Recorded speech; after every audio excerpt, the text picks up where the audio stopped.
All right, so this is the second part of 6-2, linear and angular velocities. So we covered angular velocity in the first section, or in the first part, and so in this one, we're going to cover the linear velocity.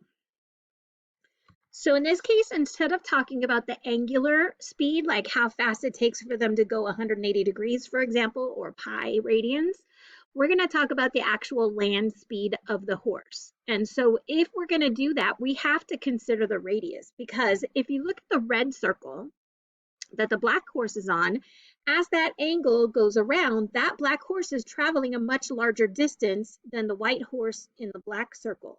So we're going the same time, but the black horse has to travel faster to go that longer distance. So that's why the further out on the carousel you are, the faster it feels like you're going. Okay, so the radius does matter in this case. So the larger the radius, the faster the horse.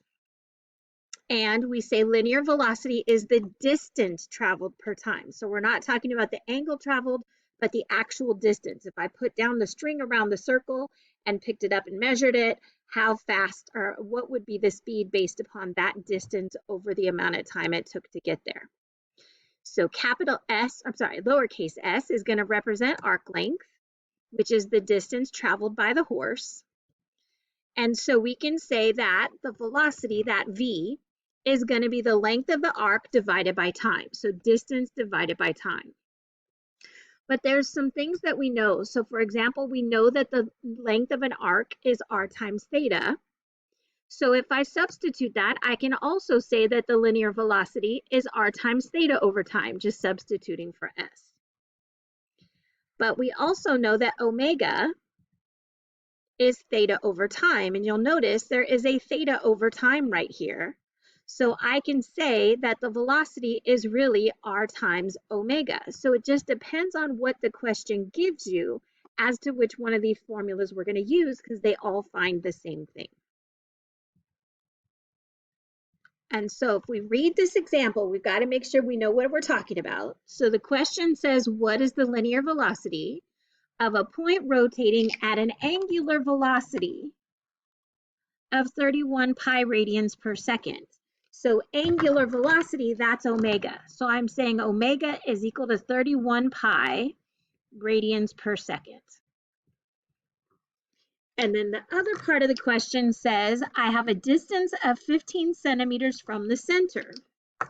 So think about what that means. We're traveling in a circular motion, and the distance from the center is 15 centimeters. So that's just fancy for a radius of 15 centimeters. So one of our linear velocities said I can do r times omega. And so if I do 15 times 31 pi, I'm going to get, and it should say rounded to the nearest tenth, but I'll do both. So if I want the exact answer, I can do 15 times 31, and I get 465 pi, and then its length, or its distance over time, so that's going to be centimeters over seconds.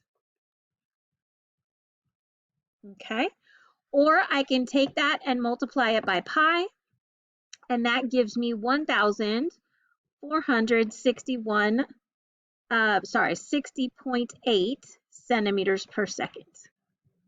So again, it's distance over time, which is why we picked centimeters per second.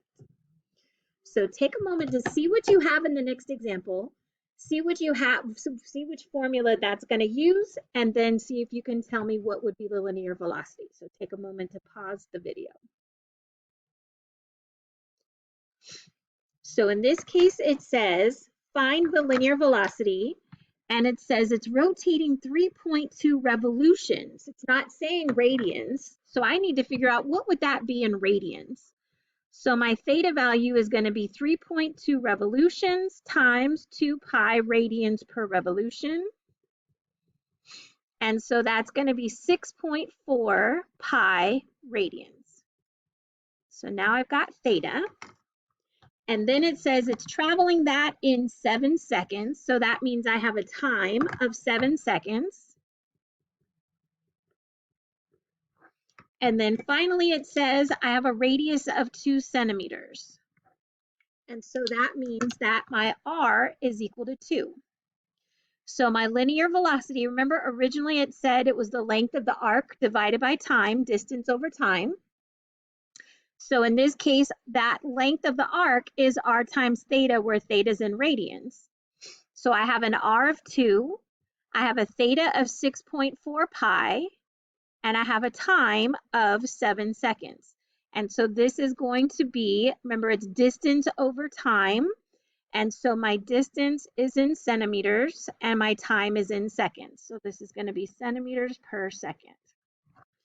So in my calculator, and I'm just going to go ahead and do it to the nearest tenth, I'm going to do 2 times 6.4 times pi divided by 7, and that gives me 5.7 centimeters per second. And that's about it for this section.